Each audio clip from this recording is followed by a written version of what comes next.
Hello, everyone. We'll be starting in another minute.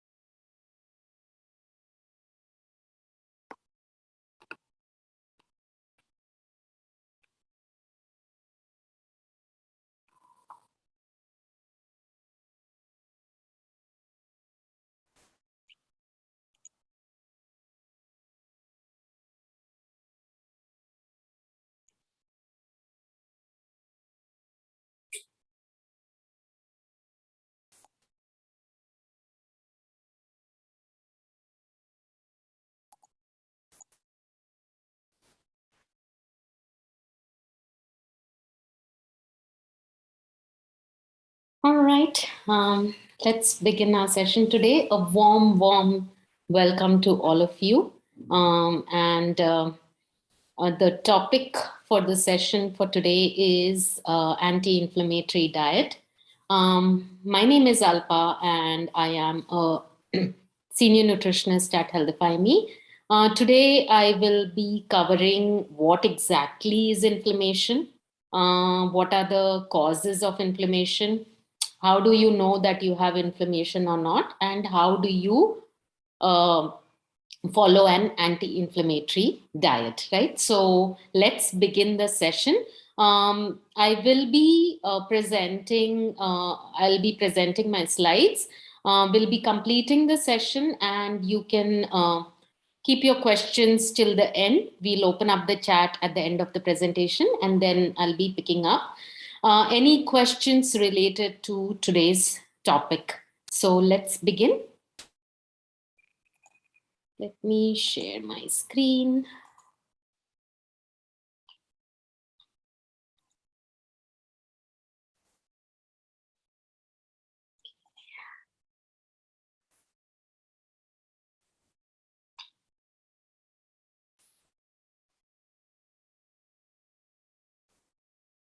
Okay.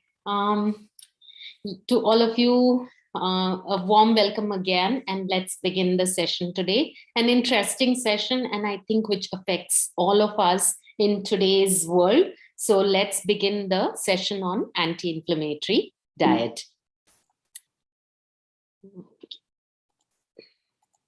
Okay, so what exactly is inflammation? Now, inflammation is a very natural process. Okay, it is our body's response to either any injury or an infection. Let me give an example. If there are some toxins in the air, or if there is some pollen in the air or something, we often sneeze. That sneezing is a sign of infection.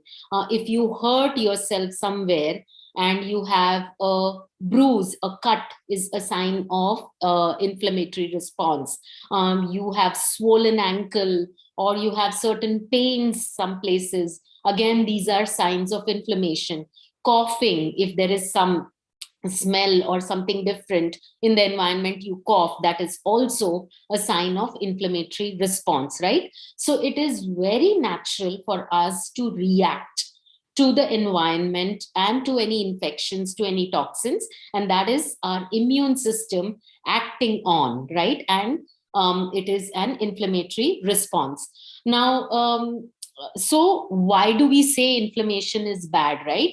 We'll come to that. Uh, Inflammation is bad when it becomes chronic, or when it is not healed, or it is not recovered, your body is not recovered. That's when it becomes bad. So what exactly happens in inflammation? Basically, how our immune system functions when we are exposed to some toxin or injury or infection. Our body produces the good white blood cells, or which are called as our fighter cells. And because these white blood cells are produced and they start to throw out those toxins, we see these symptoms of inflammation. Along with the white blood cells, there are some other chemicals which are also produced by the body, which are called as cytokines.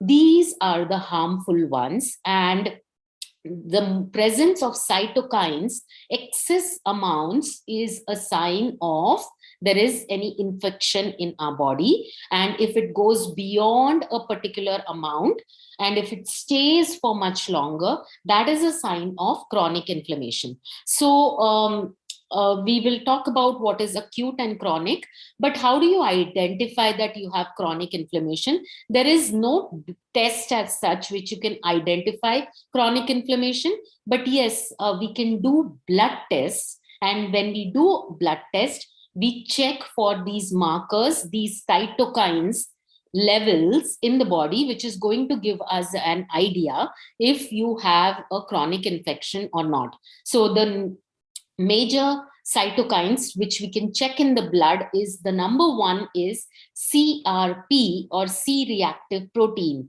Many a times, if you are diagnosed with, or if your doctor feels that you have arthritis, or if you have some allergy like psoriasis or something, or some stuff, infections which are not healing usually, or you have a lot of pains which don't heal, joint pain which don't heal, along with vitamin D and B12, the doctor will also check for CRP. And if there is inflammation in the heart, the doctor will check a specific type of CRP, right? So the CRP levels usually are an indicator that you have chronic inflammation or not. Along with that, inflammation of the heart can also be checked by something called as homocysteine. And then there is this tumor factor, which is also used. And then there are different ILs. These are all our cytokines. Okay, let's talk about two different types of inflammation: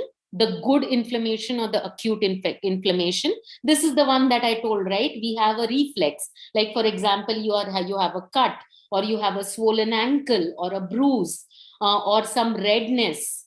These are all signs which your body is reacting to something which is actually good. That means your body's immune system is working fine, and your body is telling you that there is something external which is affecting you, and which is a good thing, right?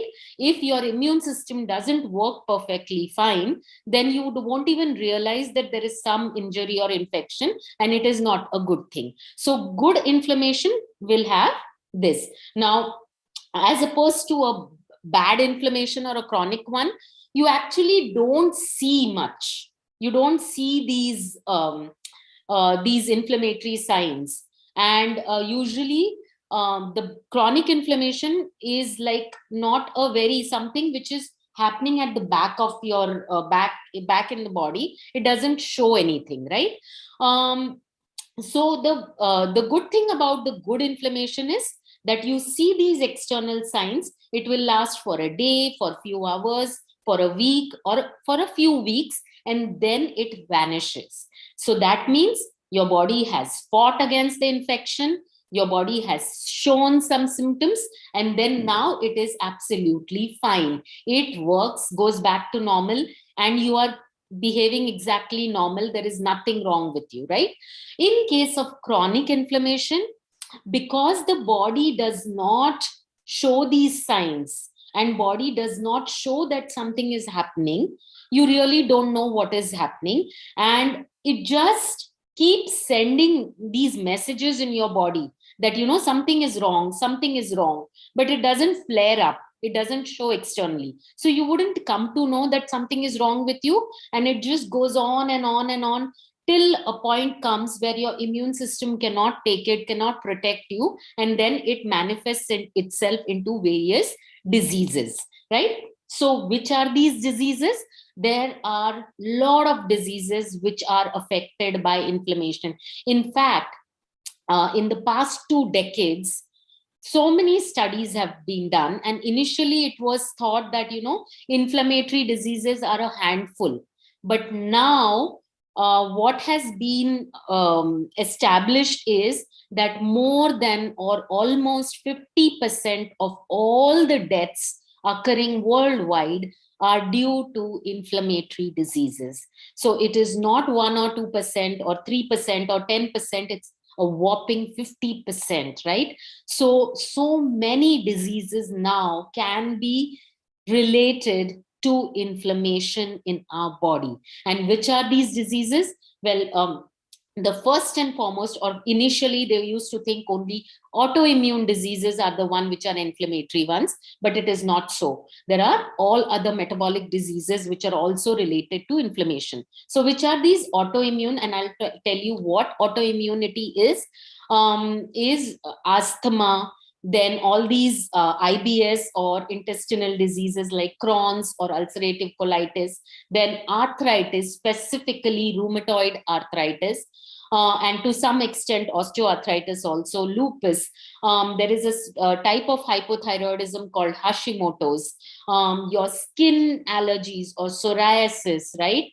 Acid reflux. These are all due to inflammation in the body. Along with this, other diseases which are due to inflammation or chronic inflammation is obesity, which is primary inflammation due to inflammation. And obesity then triggers diabetes, then also can lead to other inflammatory diseases are cancer, even anxiety, depression, Alzheimer's are now being linked to some sort of inflammation in the body, right? So there are so many diseases, as you can see, which can be related to inflammation. Now, what exactly is autoimmune? When I said before, what an inflammation usually is a response by the immune system that something is wrong. So usually our body has the ability to know that which is a bad thing and which is a good thing, right? So say, for example, you are attacked by a virus or a bacteria, maybe common cold or COVID-1 or anything, your body produces an immune response and tries to fight it out. You can see fever, cold, cough, and or pains and all these as symptoms, but they go away because body is able to fight these off. Now, in case of autoimmune diseases, what happens is body thinks of its own cells as enemies. So it starts destroying these cells. Your body destroys its own cells, or the immune system destroys its own cells. And the place where it destroys, that is where that disease occurs. For example, if the immune system is attacking the thyroid gland, then it leads to Hashimoto's. If the immune system is attacking the skin, it leads to psoriasis. If the immune system is attacking the gut, it leads to Crohn's or IBS. If the immune system is attacking the bones or the joints, it leads to arthritis, right? So you are your own enemy and you have no control as to why the body is attacking itself, and it manifests. And it is usually very late, or body tries to protect, but it cannot, because of so much of abuse that one does to oneself, that ultimately it gives up and it starts attacking, right? So very important for you to understand what is inflammation, what is good for you, what is bad for you, what are the things that you have to go back and see. Are you abusing your body either with any of the factors that we are going to talk, and you have to definitely ensure that you're going to work on it and you're going to balance it out so that the body doesn't fight its own self, right? So what exactly causes chronic inflammation? There is a term which is very commonly used, which is called as overfed and undernourished for us. So this is ideally, this is another name for a Western diet or an American diet, which is also called as SAD, or a standard American diet. Now, why is it overfed and undernourished? We usually, in today's world, or rather the teenagers, the kids, or if you see all these working people, you eat so much, but what you eat is absolutely lacking in all the essential nutrients. So you feel like you're eating well, you're eating a lot, and a lot of things are you get from outside and which look good, which talk rosy things that it contains this, but essentially it does not contain all the good things that your body needs, and that is why you become undernourished. And this stage of overfed and undernourished, where you're eating a lot of calories but not getting the right nutrients, but you're in general you're getting more of fat, more of sugar, or more of calories, and also the portion sizes are going bigger and bigger and bigger, right? A one patty burger has now gone to two patties and three patties. One small standard chips that we used to get before has become into a supersized packet or a family pack or a party pack, right?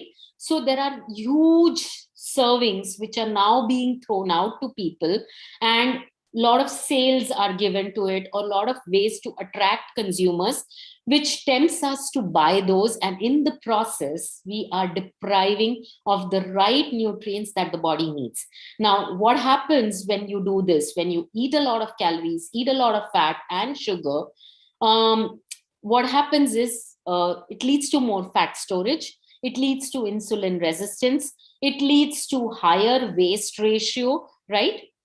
And it leads to higher BMI, which leads to obesity, which leads to more visceral fat or belly fat or fat around your organs, which leads to more inflammation, and you are more susceptible to the metabolic disorders. So like I said previously, right? Previously, inflammation was not linked to metabolic disorders, but now all these metabolic disorders can directly be linked to inflammation, where the body is just not able to do much and it gives in, and different diseases are then contracted.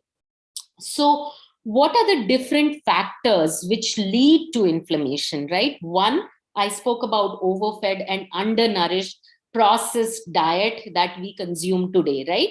So it has got more sugar, more fat, more starch, more calories, lot of processing. We are shying away from traditional diets and going towards quicker, easily available, also westernized, just because you want to be more modern, and in the process you're losing the right nutrients and you're getting, your body's not receiving the right nutrition.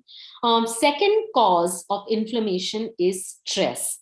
When we are stressed, or when the body is in stress, the body releases cortisol hormone, right? Now when cortisol is released, again it interferes with insulin. To those of you who don't know what the role of insulin is one hormone which not only balances your blood sugar, but insulin also controls the fat storage in your body, right? So it keeps your sugar in check, but it also ensures that fat is not stored. But the moment you put in too much of fat and too much of sugar in your body, or too much of refined carbohydrates, then what happens is the body starts producing too much of insulin, which promotes fat storage, because body doesn't know where to throw off all that sugar. It saves it as fat, right? So fat storage, obesity happens. Now in case of stress also, when cortisol is also released, body is in a state of stress, and then again insulin comes in the picture, and it also again to restore the balance, it again leads to fat storage. So all of these are interlinked, right? So inflammation is happens because of poor diet and stress. And also what happens with stress is the body is unable to absorb the correct nutrients. It also leads to quick aging. If you are constantly stressed, you look at yourself in the mirror and you look, there are sacs under your eyes, your skin sags, your hair fall increases. All of this indicates rapid aging as well. The third thing is toxic overload. So toxic overload means we are exposed to so many toxins, not only in our food, but our environment, but food, the materials we use, the chemicals we use, the cosmetics we used, all of this will lead to a lot of oxidative stress. I'll talk about it more in detail. And the fourth factor is the couch potato syndrome. Again, very common. And also with the pandemic, it's much more pronounced, where you are forced to stay indoors, and you are not very active indoors. You would rather think that, you would be sitting, you're working at one place, you're not even in the office, that you move around or get out. Everything is delivered at home. You prefer not to go out, so you will use the delivery systems to get everything at home. Plus there is Netflix binge watching, everything which doesn't let you get out of one place. This leads to inactivity. Lack of exercise also promotes inflammation in the body, and again fat accumulation, right? So diet, lack of exercise, lot of toxins, and stress, lack of sleep, all of this can contribute to inflammation and metabolic disorders. So what exactly is oxidative stress? If you look at the picture here, we have compared this with an apple. So if you have a normal cell, right, if you're a healthy individual, the cell looks perfectly round, right, and perfectly healthy, just like a nice crunchy apple that you would have plucked from the tree. Now, if there is lot of oxidative stress, in the sense you have overexposure of toxins, you're using a lot of cosmetics with chemicals, you're living in areas where there are a lot of environmental toxins, maybe lot of industries around, or a lot of pollution around, or a lot of heavy traffic around, right? That also gives you a lot of toxins. You are eating a lot of junk food or ordering a lot of outside food or packaged food, that also gives your body a lot of toxins. So what happens is, our body normally has an ability to throw off these toxins. Liver is our number one detox organ, along with the kidney, the skin, right? So if we eat junk food sometimes, or use cosmetics sometimes, or any of these toxins, sometimes our body has the ability to fight it out. It is a normal process. But imagine if day in, day out, you're just exposing, overburdening your liver, your kidney, your skin with these toxins, it is unable to throw them out. So what happens here is, these start attacking the cells. And what are these toxins? When liver breaks them down, these form free radicals. What is a free radical? Free radical is something which is a sole radical or sole chemical which is moving in the body, which is absolutely natural. So what happens if there is overburdening of these free radicals? Your entire body is filled with these free radicals, and they want to stay in your body. They don't want to go away. And your liver doesn't have the capacity to throw all of them out. So these start attacking your body's cells, because they want some company inside. They'll pull out some from your cells to stay in your body. So the normal cell then becomes mutilated. If you can look at the apple also, it starts wilting a little bit. That is a normal thing. Now, this is again still bearable, where your body is still okay, doesn't show signs, but maybe a month, 2 months, years, a couple of years, and it still doesn't change. Your body has no capacity, your immune system slows down, staggers, is not able to throw them out. So they inhabit your body, they are there in your body to stay, and they just keep attacking your cells and pull out bits and pieces from your cells. And what happens in the process, this is called as oxidative stress, where your body is more like an old person or an old apple which has gone wilted completely, spoiled completely, and the body doesn't it doesn't function as it should be. So when there is a lot of oxidative stress in your body is unable to do the regular functions.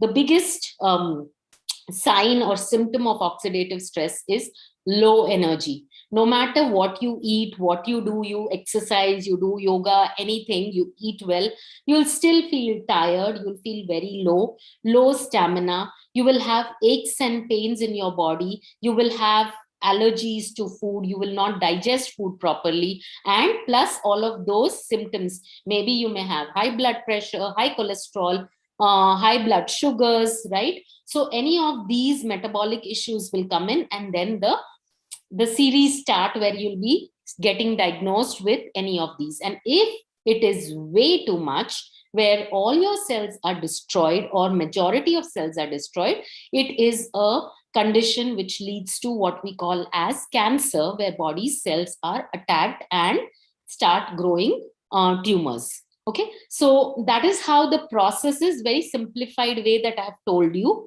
how oxidative stress is. So we have to be alert and keep thinking keep looking out for the signs of oxidative stress and then work on them, right? So also, when I was talking about carbohydrates, right, oftentimes carbohydrate is labeled as culprit in many metabolic disorders, but it's not all the different carbohydrates which are bad. It is the high glycemic carbohydrates, or what we call as sugary carbohydrates or refined carbohydrates, which lead to inflammation. And I've already discussed that. Why? Because refined carbohydrates, or the high glycemic index ones, which raise your blood sugar very fast, these lead to more insulin, more fat storage, as well as provoke an inflammatory response in your body. Imagine something like, imagine uh, just treating to your body with one food, or just throwing in one food over and over again. Your body is its ability to throw it out of your body, it just loses it over a period of time, right? So that is what happens. Now, along with oftentimes carbohydrates are not linked to high cholesterol or heart attacks or blocked arteries or anything, but in fact it is not always the fat which is the culprit, but it is most often the carbohydrates which is the culprit, which leads to development of plaque and those artery disease, cardiovascular diseases. Why? Because carbohydrates are our most energy giving foods, and the amount of carbohydrate that we eat is definitely much more than the amount of protein and fat that we eat, right? So about 50 to 60% of our food usually should come from energy should come from carbohydrates. So if we are eating that much of carbohydrates, and imagine if you're eating all those carbohydrates from junk food, or say you're eating burgers and pizzas and chips and sodas and cakes and pastries.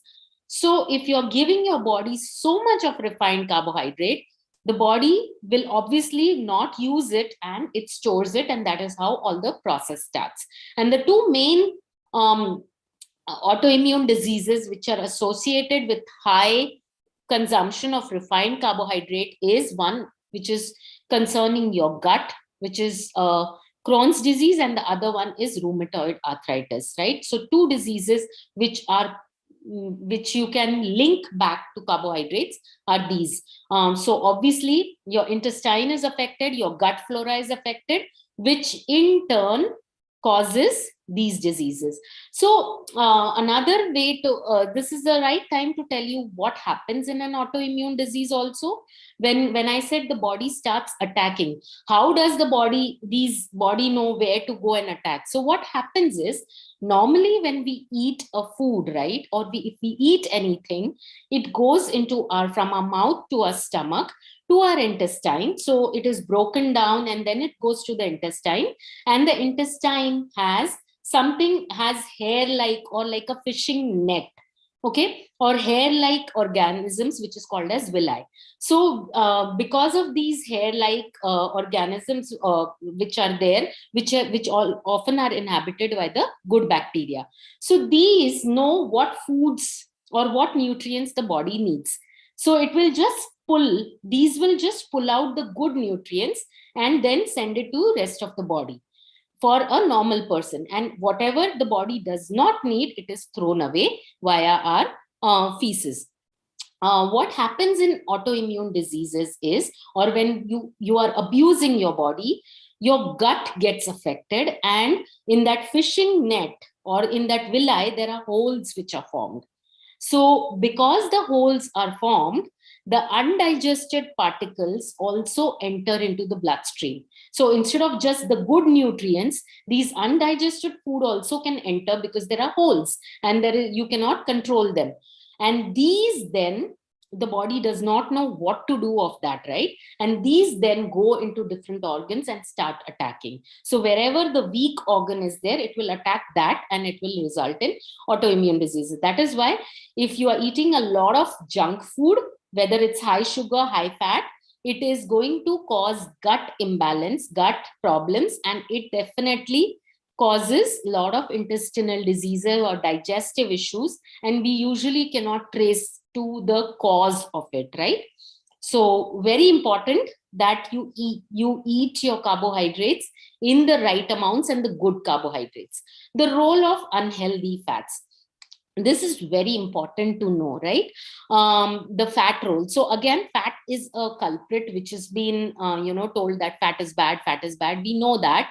But it is again which fat which is the cause of inflammation, it is very important.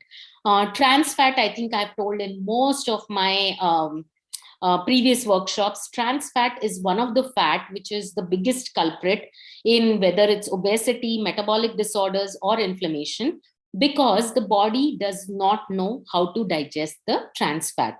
Trans fat is where a liquid oil is exposed to hydrogen atoms and it is made solid.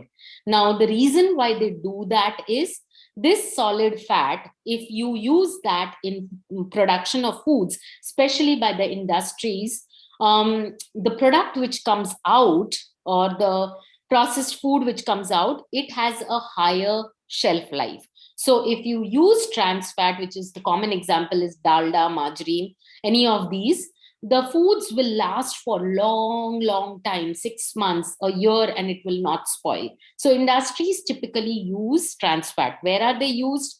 They are used in chips, in burgers, you get French fries, in bakery items, all of these which don't smell, and you think, oh, this is from a good quality, right? It is not smelling, it is good. But beware, if you're opening any packet, and you have to look at the nutritional guidelines and check how much of trans fat is there. It is forbidden in many countries, but manufacturers can get away by saying zero, and they can add a little bit and still not declare it, right? So it's very important to look at the labels for trans fat. That is definitely number one culprit. Along with trans fat, saturated fats like butter, cream, cheese, if you overeat these also, they can deposit in your arteries, and they can also increase inflammation, right? You can get heart pain, you can get a high blood pressure. All of these are signs of inflammation. So saturated fats also, do not overdo on saturated fats. Only 10% of your fat should come from that. The third thing is I wanted to talk about is the omega-3 and omega-6. Now, omega-6 fat is typically found in our vegetable oils, the cooking oils that we use, safflower, sunflower, rice bran, all of these vegetable oils, they are good sources of omega-6 fat. Omega-6 fats also come in any of our fried foods along with trans fat. They also use oil to fry, right? So fried foods, also the commercial meats, the ham, the pork, which you get commercially, these are also high sources of vegetable oils. When our ancestors used to go hunting, they used to hunt for animals and eat it just like that, roast it and eat it, plus whatever good fruits and everything they used to eat. So the optimum human body, the optimum ratio of the omega-6 and the omega-3 fat, the two types of fats that our body needs, should be 1:1, right? So omega-6 from the oils and omega-3 from fatty fish, nuts and seeds, it should be 1:1. But today's lifestyle, this ratio has gone 15:1 to 16:1 on an average. And if you're eating something like pizzas and French fries or a McDonald's meal, it goes up to 200:1 as well. So imagine something which you need one of each, you are having like 15 times or 100 times the body. What is going to happen to your body? The amount of fat which your body does not need as much, you are giving it, giving it. It is definitely going to alter a lot of things in your body, right? I'm not saying that oil body does not need oil. It needs oil, but there has to be a balance between the oil that you have and the other natural fats that you have. So that is where we are going wrong, and that is why fat has been labeled as a culprit in many cases. But it's the over, again it comes to overfed and undernourished criteria, right? Where we are overdoing on one type of fat and underdoing the other type of fat. So why is this so bad? The omega 6 or fatty acid, if you have too much, it leads to inflammatory response. Along with leading to inflammatory response, it also has the ability to constrict your blood vessels, so it can lead to plaque arterial diseases. It also leads to formation of blood clots, so it can lead to stroke, it can lead to clots anywhere else in your body, right? So it can affect almost all parts of your body if you're eating too much of omega 6 fats. Omega 3 fats, on the other hand, the good fats, which we call, which is found in fatty fish, egg yolk, nuts and seeds, these are called as anti-inflammatory fats. So they lower your inflammation, they lower your pain, they will open up your blood vessels, and they also protect your body against clots. So two very opposite sides of the spectrum. And if you eat both in proper amounts, imagine the benefits that your body is going to get, right? If you eat the right kind of fat. So very important on knowing which fat is good, right? So we spoke about the two main culprits, the carbohydrates, the fats, the lifestyle factors. Now, how do we ensure that we eat the right kind of food to give us the anti-inflammatory effect, right? So it's all about balance, because we humans need change, we need variety, we need to eat different things, do different things, right? It's all about balance, that you eat fewer of the the inflammatory foods, and you eat more of the anti-inflammatory foods. So that will keep that in balance. And how do we do that? You have to include foods which are rich in antioxidants. Remember, I was talking about oxidative stress. To lower that oxidative stress, you need to eat foods which are going to fight that or reduce that, and those are called as antioxidants, right? So you need to eat a lot of antioxidants, and you need to lower the foods which are processed and packaged. And the right way to do it is you eat good carbs, good fat, and protein in every meal. Now, one of the diet which worldwide is considered as the best anti-inflammatory diet is the Mediterranean diet. Mediterranean diet basically uses a lot of whole foods. It is rich in whole grains, rich in legumes, rich in fruits, vegetables, uses a lot of olive oil, and also uses a lot of nuts, olive seeds, and lean meats. So it doesn't have Mediterranean diet doesn't tell you that eat only so much of carbs, only so much of protein, only so much. It combines all of it, and it is supposed to give you a diet which is shown to lower your inflammatory markers. And if you're diagnosed with high CRP, that is one of the diet that definitely is going to help you.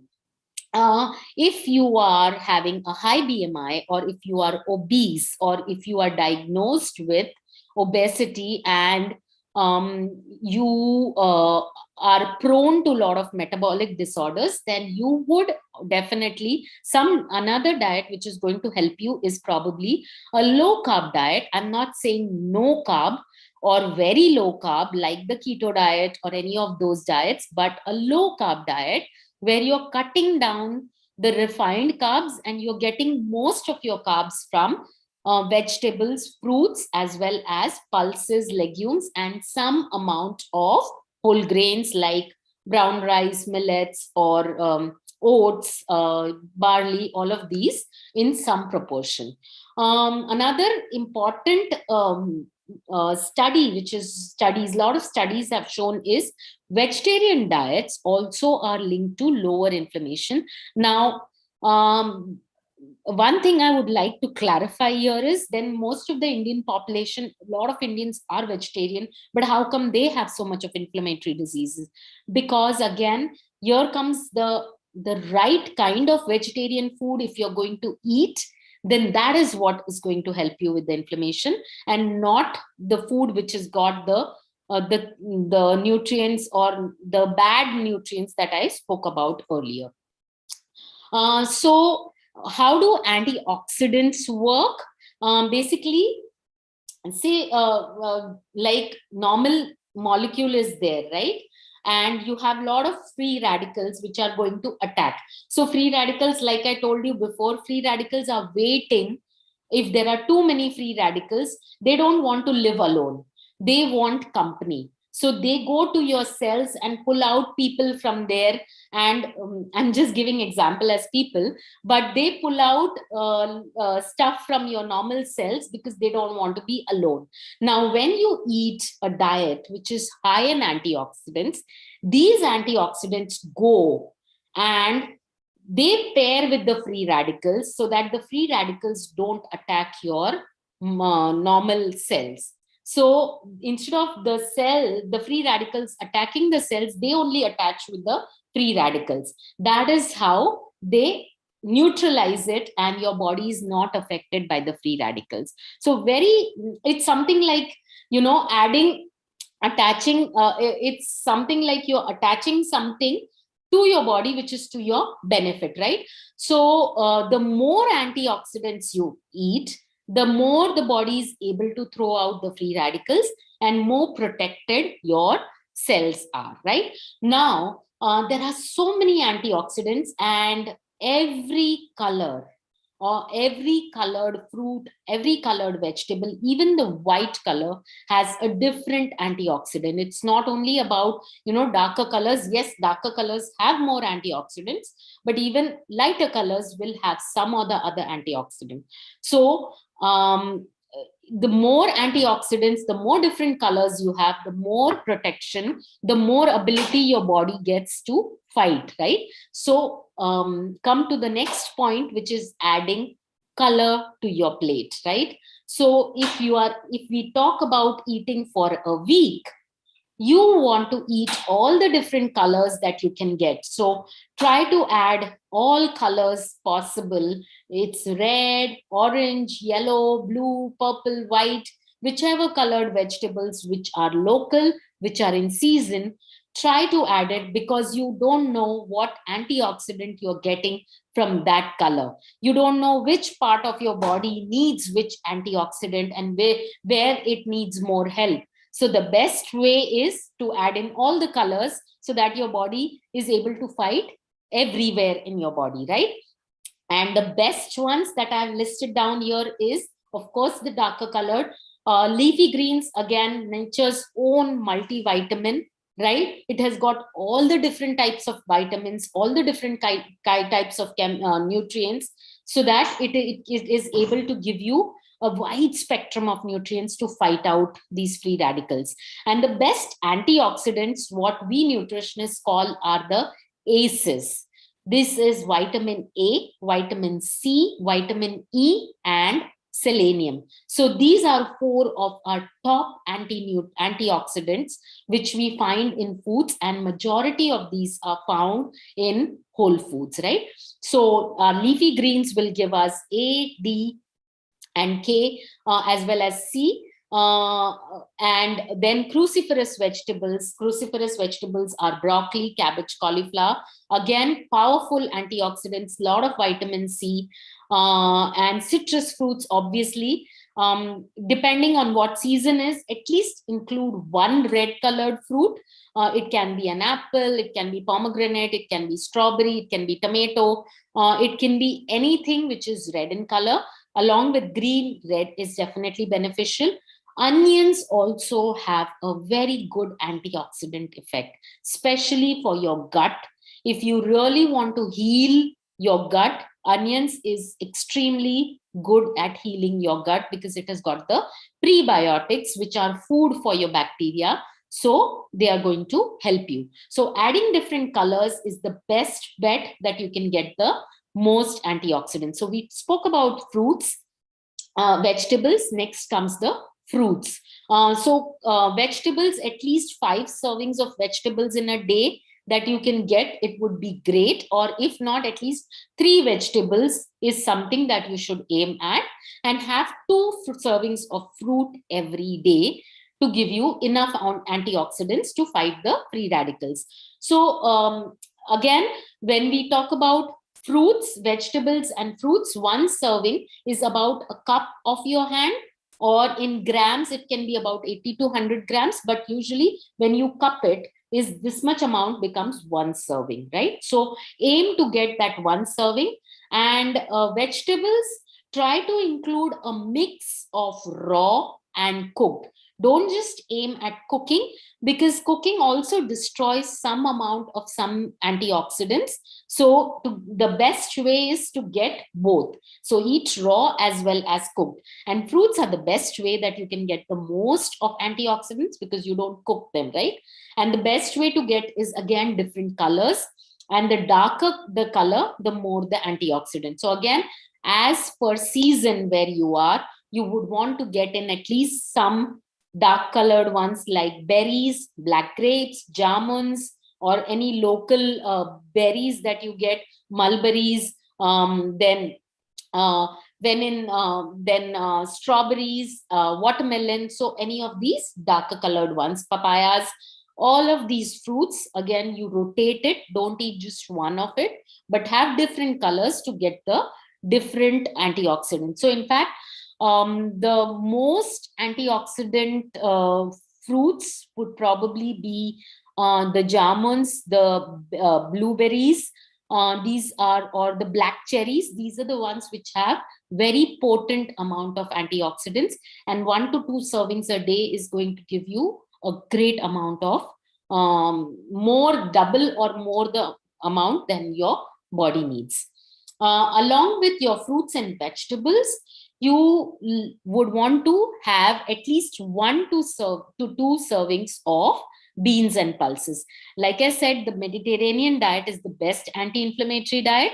Well, it does take into account a lot of pulses or legumes or beans, whatever you want to call it.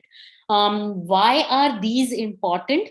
These are very good sources of B vitamins. Now, B vitamins are the vitamins which are needed in absorption of lot of nutrients, or which are needed for your body to digest and absorb the correct food. So if you have enough B vitamins, the body has the ability to absorb the nutrients, right?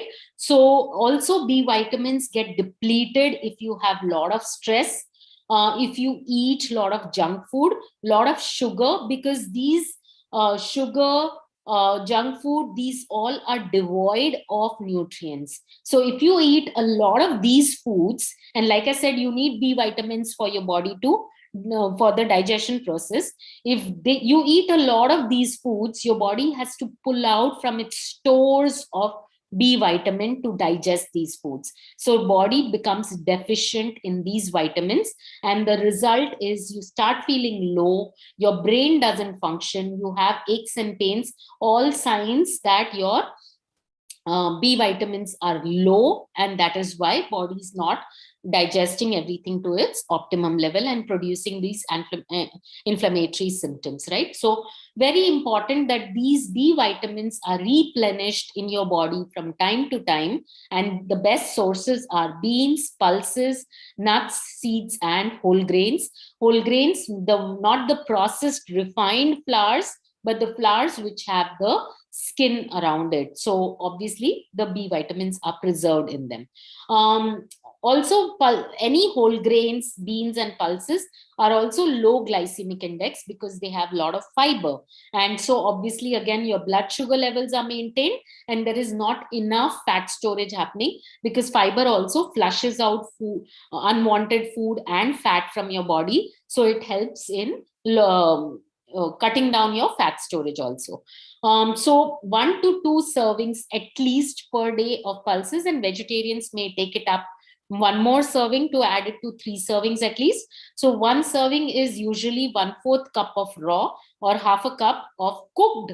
If it is dal, it can become as 1 cup because you add water to it as well, right? So either you cook it, it's absolutely fine to cook it because these don't get destroyed and the protein also is not destroyed. So cooked, you can either have them whole, you can make it into a curry, you can make it into a dal, you can sprout them, you can use it as salad, dips, hummus, however you want, but ensure that your meals will have beans and pulses. And if in breakfast you tend to miss it, you can add sprouts in your poha upma, you can add as a bowl of sprouts chaat, or you can make some dip, you can add it in curd and have it. So definitely that way you're going to add it in your breakfast as well. Unhealthy fats we already spoke about.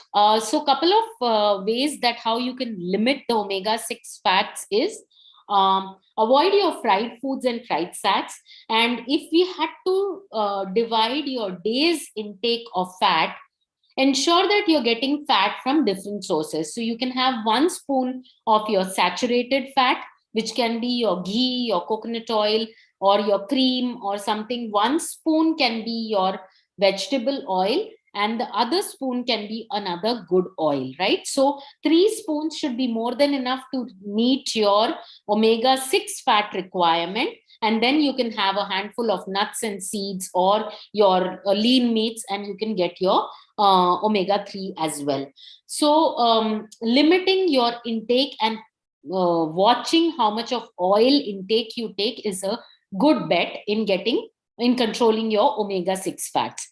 Also, if you are a meat eater, if you're eating a lot of red meats or processed meats like, luncheon meats like salami, sausages, you would want to restrict those because they have lot of omega-6 as well as nitrites in them. And if you brown them, that is also going to be causing a lot of inflammation in your body. So if you're eating meats, try to get hold of grass-fed or free-range meats, even eggs.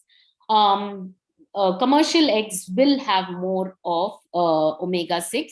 You would want to obtain eggs as free-range eggs. Again, another thing which you are ensuring by having grass-fed and free-range eggs and meat is they are not treated with hormones, because these hormones can also create a havoc in your system, and they are definitely again another markers of inflammation, right?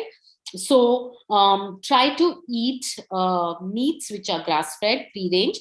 Try to add at least 3 servings of fish, that too a fatty fish like salmon, tuna, mackerel, 3 times, 2 to 3 times a week, which is going to fulfill your requirement of omega-3 fats.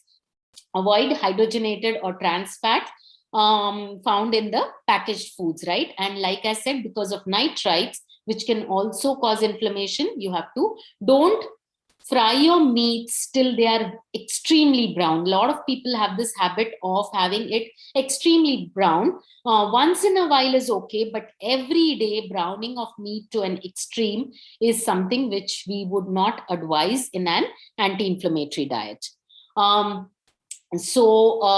Those of you who have chronic inflammation or a lot of pain or have been diagnosed with any of the autoimmune disorders, adding fish oil as a supplement can also benefit because it takes care of inflammation. If you're a vegetarian, adding flax oil or borage oil is going to satisfy your needs of omega-3, again in case of extreme chronic inflammation, where you want to add in more of omega-3 to take care of your pain and inflammation. But if you're using any of the flax oil or borage oil, do not use it for cooking. It has to be raw. Either you just have it spoonful as a medicine, or you put it in your salad or something and eat it. Do not heat, because omega-3 in vegetable sources is susceptible to heat and light. So it gets destroyed, right? So you would not want to heat it up. Since we are on the oils, extra virgin olive oil is one oil that I would want to talk about, because this is an oil which is highly promoted, and it is rightly so, because it does have a lot of naturally occurring antioxidants which can lower inflammation. So if you're diagnosed with any chronic inflammatory disease or heart disease or arthritis, using extra virgin olive oil regularly in your diet is definitely going to help. But again, in case of extra virgin olive oil, it is an oil which should not be heated. So you're going to use it as salad dressings or in your sauces, which you put it from top, but you don't heat it, because then you're destroying the omega-3 fats or the good benefits of that oil. If you want to cook, and because I said you have to lower your intake of vegetable oils, you can use other MUFAs like coconut oil, groundnut oil, mustard oil, sesame oil, which you can use regularly as per the season for your cooking. In winters, sesame and mustard works well. In summers, groundnut or coconut can work well. So these you can use for regular cooking, and for very lot of boiling or something which needs a lot of cooking, you can use refined vegetable oils, but don't just depend on refined vegetable oils as your source of omega-6 oils, right? If you use different oils for different things, that way you are ensuring you're getting all the healthy fats in the right proportion. You're not only taking care of obesity, fat storage, you're providing the right fats to your body, which takes care of the inflammatory response as well and protects you from the metabolic disorders as well. Along with fats, good carbs, another thing which is a part of anti-inflammatory diet is probiotics. Why probiotics? Because probiotics are good bacteria, right? They promote the growth of good bacteria in your gut. If your gut has got good bacteria, they can filter out what is bad and what is good for your body, and they can fight against the bad viruses, bad bacteria, and throw them out of the body. So if you don't have enough of the gut flora, there are high chances that your intestines can get affected and lead to autoimmune disorders. That is one thing. Plus, if you already have autoimmune disorders, your first line of action would be to seal those holes. So first line of action would be to take care of the leaky gut that you have. And the best thing to take care of a leaky gut along with the B vitamins is probiotics, right? So how can you get your daily source of probiotics? Well, the best way is to eat a cup of homemade dahi. Or if you don't make dahi at home, you can have kefir, you can have Greek yogurt, you can have any of these lactose based. If you're lactose intolerant, you can make something like kanji, or you can have miso, kimchi, kombucha, any of these. Anything which has got live bacteria is going to promote the growth of good bacteria. In many cases, if there is extreme use of antibiotics, you might need to supplement probiotic supplements for some time so that the healthy gut flora is restored. Now, for these flora to survive, they also need food, which is called as prebiotics. Prebiotics, like I said before, onions, garlic, also oats, bananas, apples, and many plant-based foods will have prebiotics. So if you have enough of these in your diet, then definitely your gut is taken care of. And the moment gut is taken care of, half of your illness gets cured from there. So you are reducing your inflammation in your gut, which then transmits to other parts of the body. And definitely you can work on those better as well because of the probiotics. Like as fruit can be used as a snack, another snack option instead of the packaged foods can be nuts and seeds. So nuts and seeds are the best way you can balance the omega 6 and omega 3, because nuts and seeds are great sources of omega 3 fats. So if you want to get good omega 3 fats, these are the best way. And because these are tiny, but the tiny ones also offer a lot of benefits, just a handful of that is enough to give you the omega 3 fats that you need. And the easiest way, because you don't have to cook them, the raw fruit, nuts and seeds are what you need. Because again, if you're going to roast them or cook them, that gets destroyed the omega 3. So eating just a handful of raw nuts and seeds is going to help you balance the omega 6 omega 3 ratio. And what is a normal serving size? About a palm size, or you can take 1/3 cup for nuts and 1 tablespoon of seeds a day. You can have any nuts and any seeds that you like, which is available. But the best ones that you would want to include from time to time are almonds and walnuts in the nuts. And Brazil nuts are great sources of vitamin E as well as zinc. And along with that, the seeds that you would want to include are pumpkin seeds, sunflower seeds, sesame seeds, flax seeds, and chia seeds, right? So what you can do is you can make a trail mix of these. You can put in raw walnuts, almonds, some cashews, some seeds, put it all together. You can add in some dried fruits as well. You can add in some dried cranberries or blueberries or raisins or anything, mix it up together, keep it at your work desk or keep it on the table where everyone passes by, and just you can have a handful of it every day, which is going to help the entire family as well. And there are definitely chances that you might overeat them, so definitely watch out for the portion size because they are high in calories as well. um, Spicing up your taste bud. So we often use spices in our foods, right? And Indians, we use a lot of spices for flavor. But did you know that the spices not only give us flavor, but they are also great disease, they have great disease fighting potential as well, because they are also great in antioxidants, have good amount of antioxidants, right? And two of the main anti-inflammatory spices are turmeric and ginger.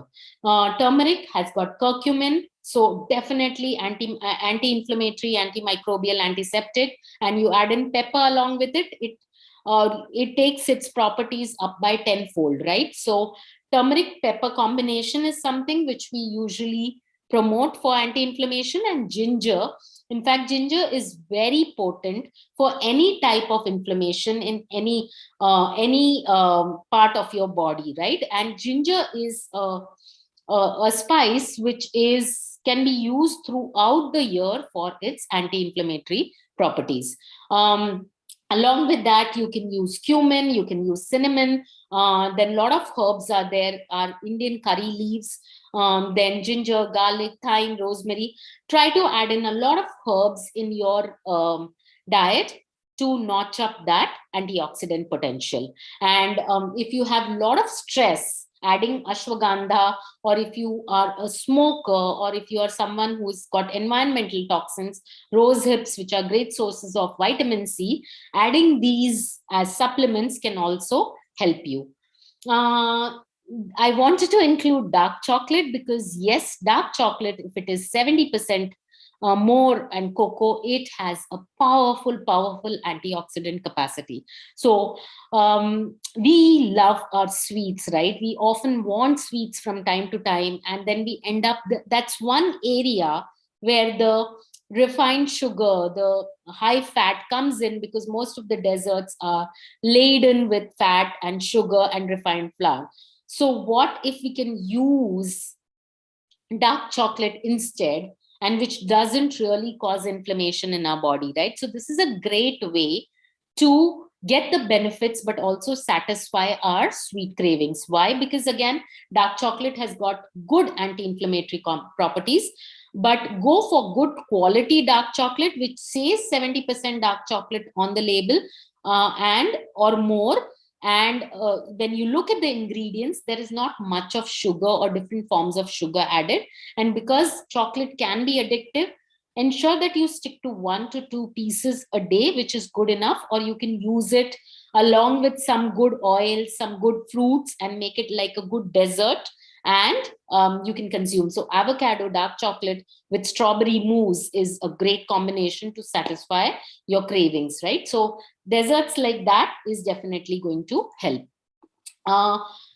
uh, one more thing in an anti-inflammatory diet, which we often miss, is an allergy or intolerance. Now, mind you, these are two different things.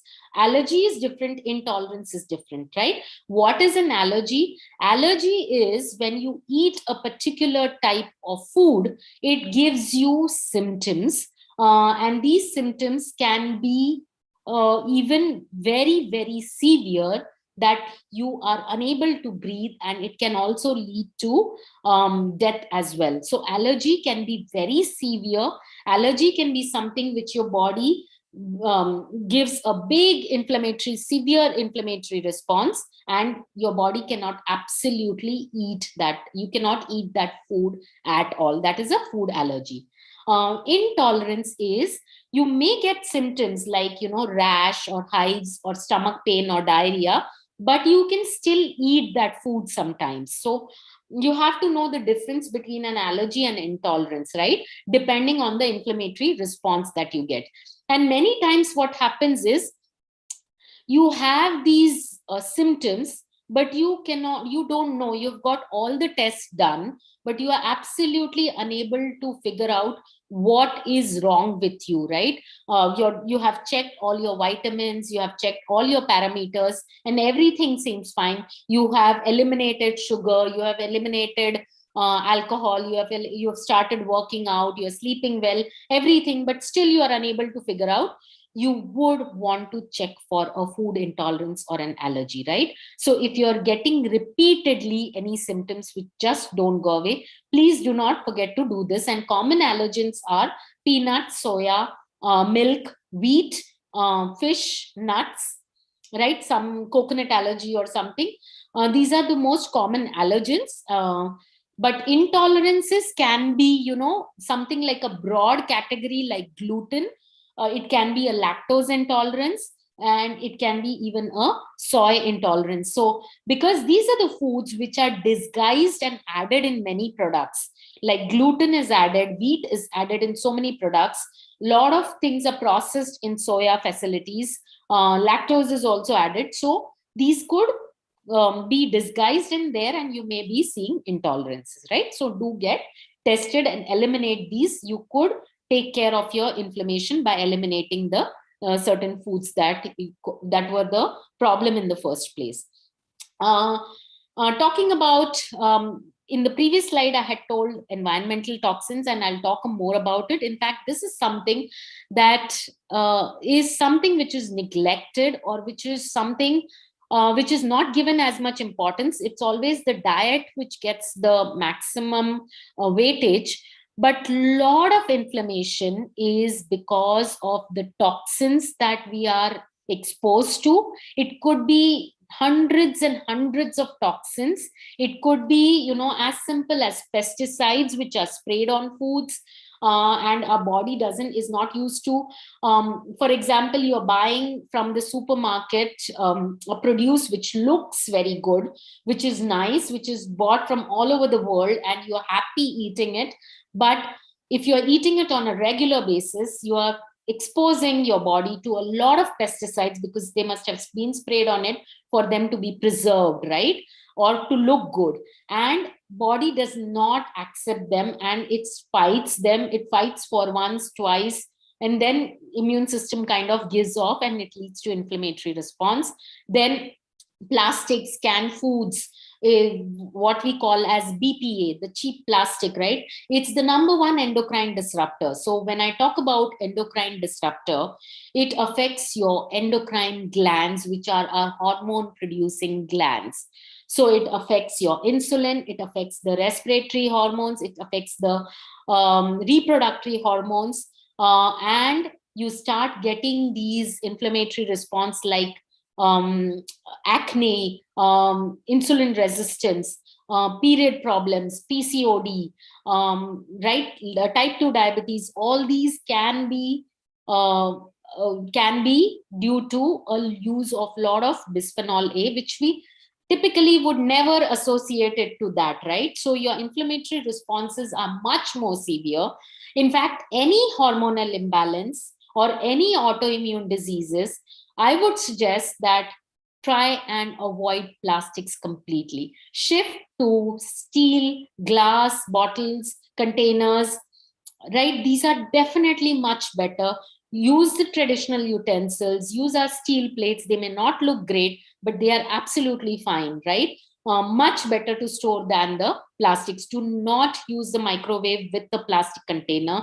Use only glass, and do not use it for an extremely long time, right? So that is one thing. Second place which can cause endocrine disruption is the commercial meats and the dairy as well as eggs, right? Because they are injected with a lot of hormones so that there is more of output.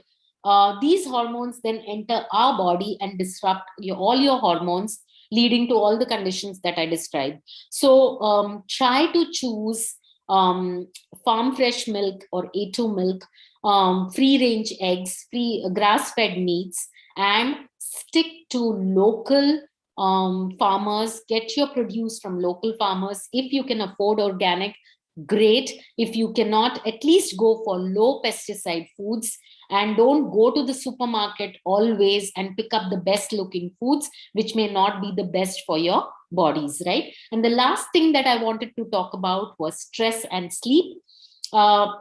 You make any changes in your diet, it is not going to lower the inflammation if it is not coupled with good sleep. Because good sleep is where the right hormones are released and where the body goes and lowers its stress levels and stress hormones, and it can absorb the right nutrients. The immune cells are formed in our sleep, the muscles are formed in our sleep, the toxins are thrown out in our sleep, right? So all of this is taken care with good sleep. So you have to definitely, if you're focusing on an anti-inflammatory diet, do focus on your sleep as well.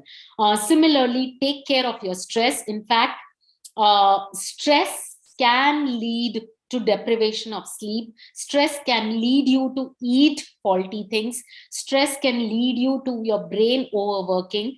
So there are a lot of things that stress affects, right? And it increases your cytokines in your body, and all this can disrupt your entire schedule, entire body, and you are definitely more prone to chronic illnesses. In fact, uh, all of us can relate, right? If you're working for a long time, if you don't have breaks, your body gives up, right? If you are unable to sit, you're unable to sleep well, you overeat. So we always see the signs, but we don't really want to take any action. So if you're a workaholic, if you don't take breaks, if you don't sleep, and then post work you are just watching television thinking that that is what your relaxation is, please don't do so.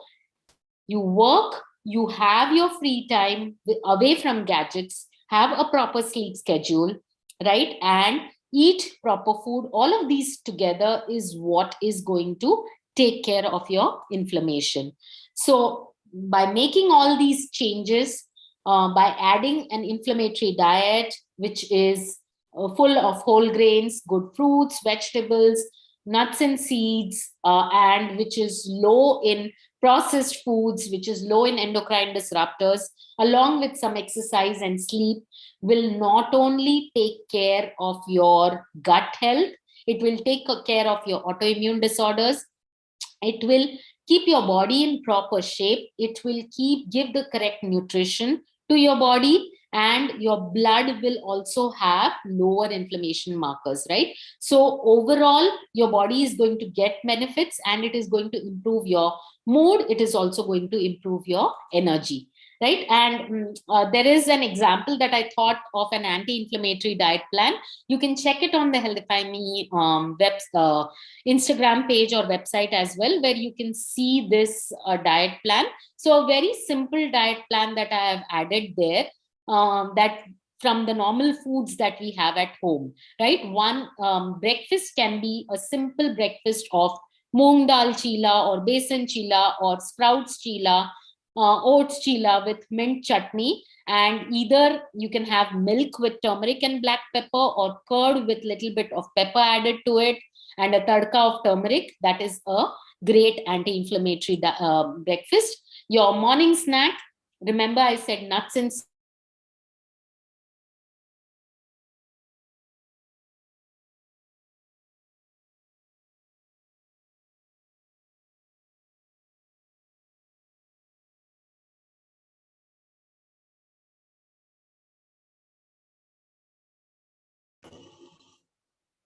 Hi, Alpa, can you hear me?